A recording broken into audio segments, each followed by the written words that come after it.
প্রায় ৩ যুগ ধরে মুন্সিগঞ্জ সদরের বাংলা বাজারে থাকেন ষাটোর্ধ্ব নূরজাহান বেগম। এতদিনের সাজানো বাড়ি ঘর এক রাতেই বিলীন পদ্মায়।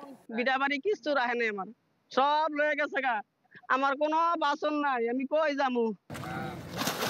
দুদিনের ভাঙনে নূরজাহান বেগমের মতো অনেকে হারিয়েছেন মাথা গোজার ঠাঁই, কেউ সরিয়ে নিয়েছেন শেষ সম্বলটুকু। অভিযোগ, নদীতে অপরিকল্পিত বালু তোলার প্রভাব পড়েছে পদ্মায়। এছাড়া নিয়ম না মেনে অবৈধভাবে বাল্কহেড চলাচলের কারণে আগের তুলনায় বেড়েছে ভাঙন। অনেক স্রোত হইতেছে, আর মনে হয় যে বৈশাখে যে জ্বর হয় না, জ্বরের মতো আর কি আমাদের এখানে স্রোত আসে আর কি। আমরা অনেক কষ্টে আছি, নদীতে অতিরিক্ত বাইরা সব ঘর বাড়ি ভাঙে আমরা নিচে পড়ছি, ঘরের বাইরে সব শেষ করে লাইতেছে। আমার থাকার কোনো জায়গা নাই, বাসা নাই, আমার কোনো যাওয়ার জায়গা নাই, আমি অনেক অসহায় আছি।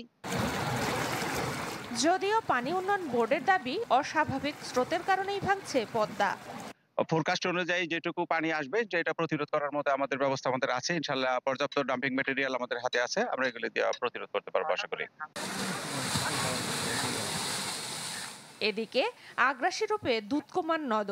কুড়িগ্রাম সদরের পূর্ব গোবিন্দপুরে এক সপ্তাহে ভেঙেছে ২০টি বাড়ি। চরে গিয়ে আশ্রয় নিয়েছেন অনেকে। বাড়িঘর দূর ভাঙিছে, চুরমার করছে, স্থান নাই, বাড়ি থাকি করি নাই, কর্ম নাই, দিন মজুরি করি খাই। এখান থেকে একটা গ্রাম ছিল, এটা কিন্তু গতবার ভাঙছে। তা আমরা এটা এবছরে যে আতঙ্কের মুখে পড়ে আছি, আমরা এই সপ্তাহের মধ্যে প্রায় ২০-২৫টা বাড়ি গেল। এতে আমরা আর পূর্ব পাশে তো পশ্চিমে আর যাওয়ার আমাদের জায়গায় নেই।